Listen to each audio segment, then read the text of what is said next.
Well, Republican lawmakers are in turmoil here in Washington after their quest to scale back the U.S. government's role in health care collapsed again.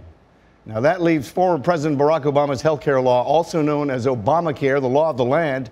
The Republican majority's failure to pass its version of a health care bill is a major defeat for President Donald Trump, and it's a defeat that has emboldened minority Democrats. VOA's Michael Bowman has our report. But we knew that it was the right thing to do. A stinging admission from the Senate's top Republican after two more members of his caucus abandoned the health care bill. I regret that the effort to repeal and immediately replace the failures of Obamacare will not be successful. I'm certainly disappointed. For 7 years I've been hearing repeal and replace from Congress, and I've been hearing it loud and strong, and then when we finally get a chance to repeal and replace, they don't take advantage of it. I think train wreck is a fair way to characterize it. Republican leaders floated a new idea, scrapping Obamacare with no replacement plan at all. Several Republican senators quickly rejected the idea, as did a unified Democratic caucus. I don't believe that a majority of senators are willing to support a reckless leap in the dark.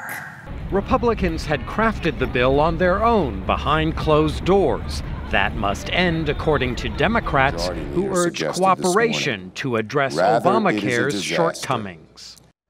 And for the latest now on the political battle over America's health care system, we are joined in Washington by two of our political heavy hitters, and by that we mean VOA senior national and political correspondent Jim Malone, along with one of the hardest working people in the Capitol, VOA Congressional correspondent Kathryn Gypson. Jim Malone, well, what to make of this? You know, I've heard the definition of insanity is doing something over and over until you get a different result. Clearly, this is not working out for Republicans. It's not. It's a major setback. They're going to make another attempt to resuscitate this in the coming days, but the overall atmosphere doesn't look good for getting the two sides to agree. Yeah. The heart of this is division among Republicans, and specifically the conservatives who don't think the bills are going far enough to completely roll back Obamacare, and moderates who are worried about the impact of what the Republicans want to do on their states, specifically millions of people who would potentially lose their health insurance coverage because of a reduction in subsidies and federal programs in the bill. Before we get to that, Kathryn, Jim Malone suggested that there is this wide rift within the Republican Party itself.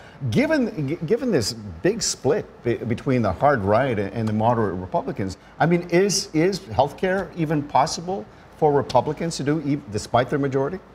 Well, you know, Mill, there's a possibility that there could be a way forward if Republicans are willing to reach out to Democrats. Many House Democrats that I was talking to up on the Hill this week said that they're willing to work with Republicans, but the base of that is a little bit different. They're saying that they want Obamacare to stay, but there are some changes that can be made. Now, Republicans don't see it that way, so you have to see that Republicans and Democrats don't even see the starting point in the same way. And Jim Malone, I mean, the Democrats have been essentially locked out from much of the debate over health care. Do you see a scenario where both sides can actually work together?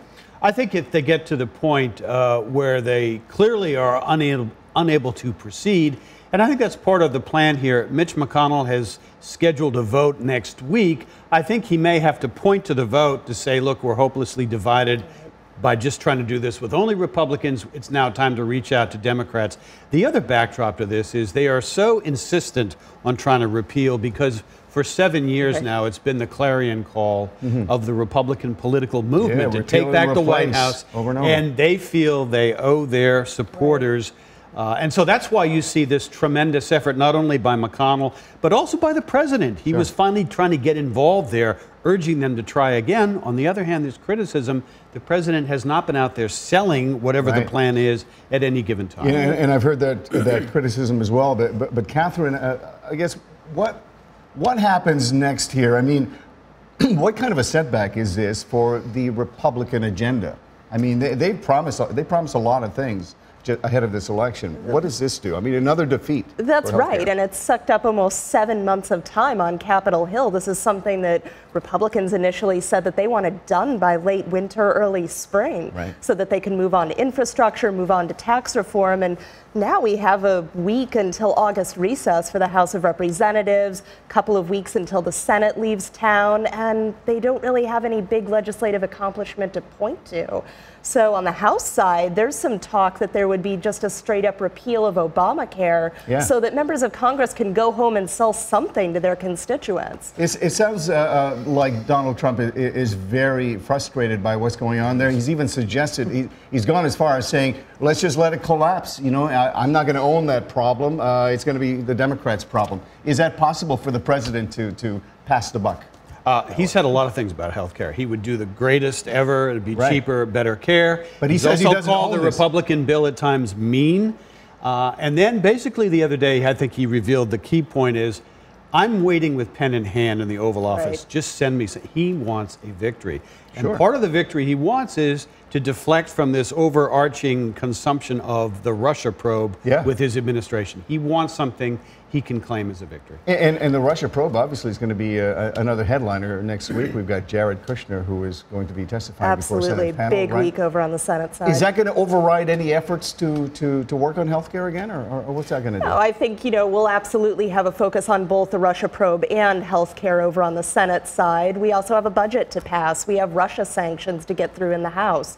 So there'll be a lot of different issues to take care of in that last week. But if they can't do health care, it's a critical part. It will be seen as a critical failure. As much as for Congress as for Mr. Trump, and that's looking ahead to next year's congressional elections. It could be an albatross around the Republicans as they try to expand their majorities. Kathryn, is that a big worry, the 2018 midterms? Absolutely, and some of the moderates that I've spoken to are really asking why there wasn't more of a center-out bipartisan approach here, that they could have gone home and sold to their constituents. Because, President Trump may be the one who's waiting in the Oval Office with the pen, but they're the ones who have to go back to their home districts and explain what happened up on Capitol Hill. And very quickly, with a 36% approval rate, I mean, how long are Republican lawmakers going to back this president? Yeah, that's a question. An old hand at the Clinton administration said, he who moves first on health care loses. Wow. And we've seen this going on now for about 30 years. It's always a fascinating discussion. Thank you so much, Jim Malone and Kathryn Gypson, and of course to all our correspondents today. But that is all the time we have. We hope you'll join us again next week for another edition of The Correspondents. In the meantime, stay up to date with the latest news from around the world. Watch us on your smartphone or tablet, voanews.com. All of our shows are there. We're also on Facebook and YouTube at VOA The Correspondents. I'm Mil Arcega. Thanks for watching. And for now, so long from Washington.